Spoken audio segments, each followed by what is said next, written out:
In my intervals part 1 video, we learned how to make major intervals.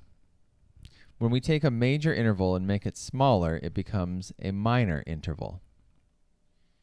Here's an example with C as the lowest note. This is a major third. And if we make it smaller by lowering the E, it becomes a minor third. Let's try the same thing with D as our lowest note.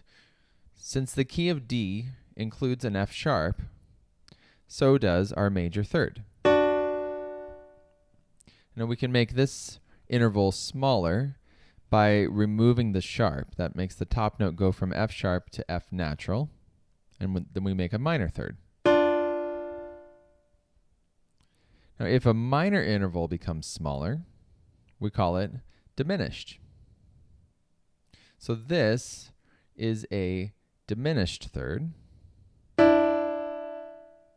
and so is this. Let's try the same thing with A as the lowest note. Here's a major sixth above A. And we need that F sharp because the key signature of A includes an F sharp. So that's our major sixth, and we can lower, or we can make that sixth smaller by taking out the sharp. Now we've made a minor sixth, and if we lower that top note again by adding a flat, it becomes diminished. Now notice I've been saying make it smaller in order to change an interval from major to minor, but we've always been lowering the top note in order to make it smaller. This can also be done by raising the bottom note. Let's start with that same major sixth, A to F sharp. Now this time we'll make the minor sixth by raising the bottom note. And then we can do that again with a double sharp. We can raise the bottom note once again to make a diminished sixth. So this diagram, major, minor, diminished, works for all seconds, thirds, sixths, and sevenths. However, if instead of a major interval we start with a perfect interval and make it smaller, we don't call it minor. We skip right past minor and call it diminished. Remember, perfect intervals are unisons, fourths, fifths, and octaves. Here's an example of a perfect fifth followed by a diminished fifth.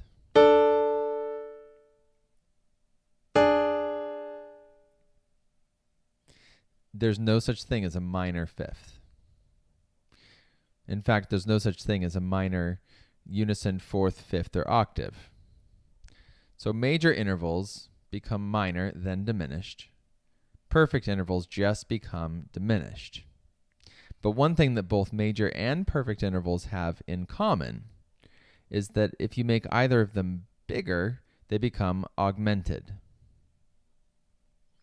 Here's an example of a major third followed by an augmented third.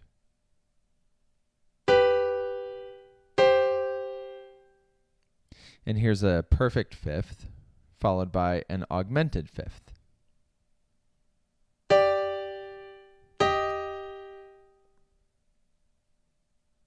For more practice with intervals, use the interval section of Music Theory Pro.